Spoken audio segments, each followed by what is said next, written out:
The topic of free education has been widely discussed amongst Indonesian citizens, especially after the 2024 presidential election. It is interesting seeing on how education in Indonesia has been free and accessible through the 12 years compulsory education program. However, does this reflect the true reality in Indonesia today, or is there any undercover issues that has been going unnoticed all this time? Well, the simple answer to this questions is yes and no. Indonesia is not completely free of education, at least not entirely. It is not accessible for all and it's not free for all. But this is not the main problem that we are facing in our education system. Instead, the inequality in education is the main reason that it is threatening our nation as a whole. This falls under Sustainable Development Goals number 4, that is quality education, which calls for inclusive and quality education for all. My name is Dimas Anggoro Narutama, the representative of Universitas Muhammadiyah Pontianak for Pemilihan Mahasiswa Berprestasi 2025. While the tuition fee has been waived by the program, often many parents still have to pay for the tuition for the extra fees such as registration or donation fees, textbook and uniform fees, and other fees such as extracurricular activities. These fees often became a burden for people, especially in the low-income families. And often, this is the main reason why students drop out of school, especially in high school and even elementary school. Not to mention, a lot of children never get the chance to go to school in the first place because their parents cannot afford it. Education is a right for all.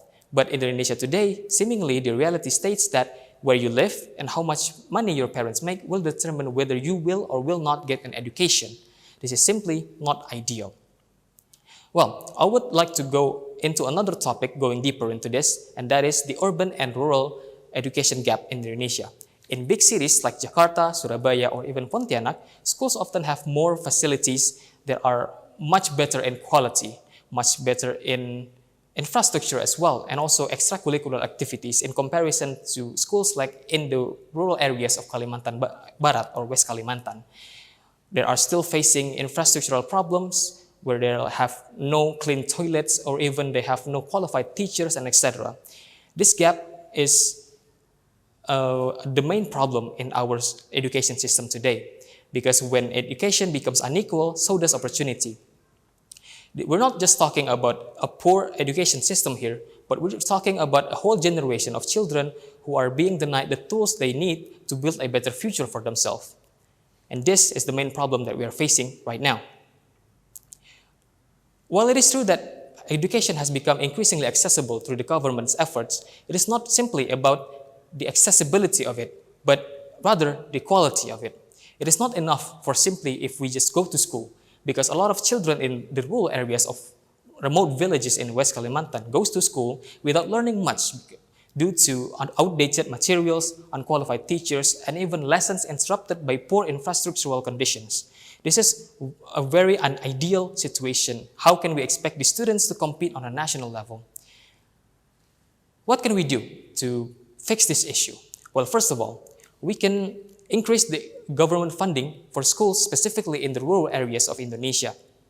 I emphasized the West Kalimantan region because it is one of the many provinces that are still facing this inequality problem in comparison with Java.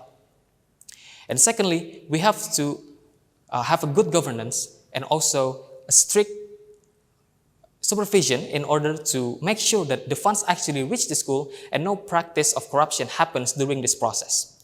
And thirdly, we need a better regulation and evaluation progress for quality in education, regardless of its location. And also, lastly, we have to provide better training for the teachers to be able to teach the children quality materials and in order to ensure their future in the first place.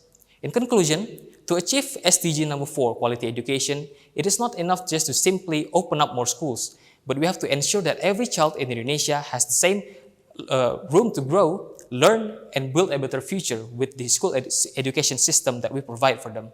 Let's stop normalizing this inequality and strive for a better education program for every children in Indonesia.